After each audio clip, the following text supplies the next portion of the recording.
Rəşid müəllim, bu son günlər bilirsiniz ki, bu qaloş piri, nə bilim, nə piri, yeni belə bir gündəmi zəbt edib. Bunlarla bağlı sizin fikriniz nədir ümumiyyətlə, bu pirlərlə bağlı? Valla, deyəsən bizim əvvəlimiz Buddist olub oğul. Biz Məhəmməd Peyğəmbər meydana çıxana qədər 624-cü ildən əvvəl yəqin biz Buddist olmuşuz.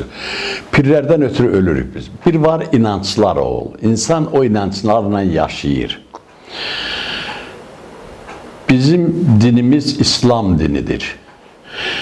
İslam dini o qədər qüvvəli bir dindir ki, doğrudan da çox müfəssəl, insani və yaşam tərzi olan bir dində ol. Amma bizim insanlarımız, daha doğrusu bəlkə insanlarımız yox, üzr istəyirəm bəzi insanlardan, yalancı mollalar çox oldu. Sovet dövrü dindarlıq tamamilə itdi, oxumamış gəldi, mollalar oldu yalanla. Yalanla çoxlu miqdarda bizim yalancı hədislərimiz var. O hədislərdən istifadə edilədilər. Yalan şeylər danışmağa başladılar insanlara və insanlar da bu piri. Mən adicə bir şey deyim. Bir dəfə televizorda mənə sual verdilər ki, Rəşid müəllim, siz bilirsinizmi ki, bu bizim Mir Möhsüm ağa olub, Ət ağa deyirlər. Ət ağanı Mircəfər Bağırov maşın göndərib, maşın xoda düşməyib və onu o yerindən apara bilməyiblər. Mən orada dedim, ola bilər ki, şofer psixoloji olaraq, bəli, maşın da işləmə bilər, təsadüf də ola bilər. Amma mən də onu da dedim ki, bu Hitlerə 48 dəfədən çox Pakuşeni olur. Bu 48 dəfə buna öldürmək istəyiblər, heç biri alınmayıb.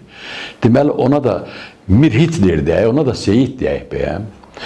İndi bizim rayonlarımızda çox yeni şeylər əməl. Bu dinimizi çox ucuzlaşdırdılar oğul. Bizim rayonda bir Haça qaya var. Haça qaya ortadan bölünüb oğul, həqiqətən də. Bu Haça qaya bizim insanlar inanç yerdi, yesinlər, baxsınlar, eləsinlər, mən demirəm.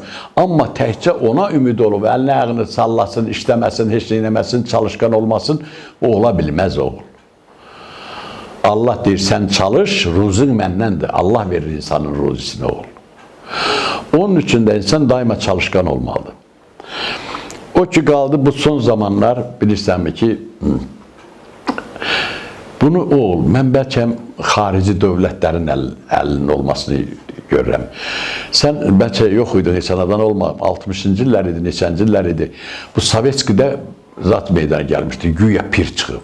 Bir kişinin o qonşu binadan zadla belə bir saqqallı kişi, nə bilim, Marksın şəkili, kiminsə şəkilini divara vurublar ki, buradan pir çıxır. O kişi 4-5 gün polis töküldü, Sovet dövrüdə ya kişi. Polis töküldü, onun millət oradan ayıra bilmədi ki, buradan öyyəsi deyir, mən araq içirəm, mən piyanskayam, mən evimin divarında pir ola bilməz. Bunlar deyir, gələ pirdir ki, pirdir. Bilirsən nətərdir oğul? Bu, indi son zamanlarda, indi Dəli-Məmmədlidə valla, indi oğlu çıxış eləyib, deyib ki, mən hər il atama deyir, yas verirəm. Əcəb bilir, onun işidir. Böyük bir sahədir, sahədə böyük bir naves var. Navesin altına yığılıblar insanlar, öldürürlər.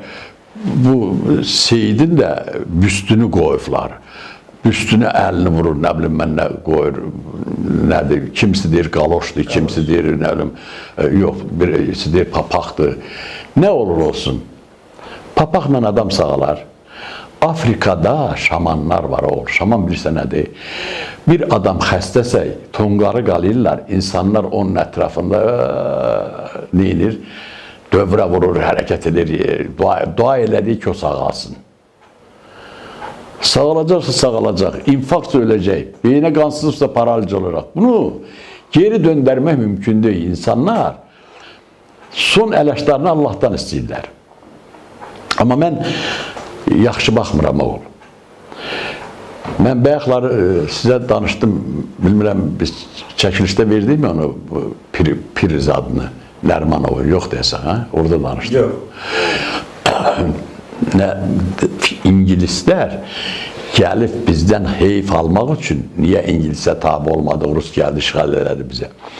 Şəmkirin Bitdili kəndi olub. O kəndin adını dəyişdiriblər, Moruldur, Komsomoldur, nədir, ya bilməm nə kəndi qoyublar. Orada kənarda, kəndin kənarında bir ev var imiş.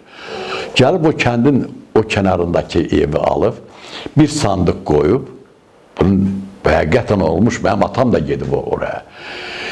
Deməli, sandığın içərisinə 2 dənə göyərçin qoyublar, dən töküblər və gəlirmiş adamlar belə vururmuş, altdan o belə vuranda göyərçin hərəkət elə. Hərəkət eləyəndə dinşəndə gör ki, oradan nəsə pırpır eləyir bir şey. Amma o deyib ki, bu sandığın içində 13-cü imam olan Mehdi Səhbi Zaman hüzur eləyibdir. Burada Mehdi Səhbi Zaman var. Fikir verə. Qoyub 2 adama da tapşırıb ki, bunları siz gözləyin, özü də çıxıb gedib. Fikir verə, İngilislərin bizə tutduğu divanlara bax. And içirdir, Dərbənddən bəri, Qubadan bəri, nə bilim mən Lənkərandan bəri, nə bilim mən Qarabağdan bəri insanlar tökülür, nə? Biri düyə gətirir, biri nək gətirir, biri deyir dana gətirir, qoğun gətirən kim, keçi gətirən kim. Sürü ilə qoğunlar var.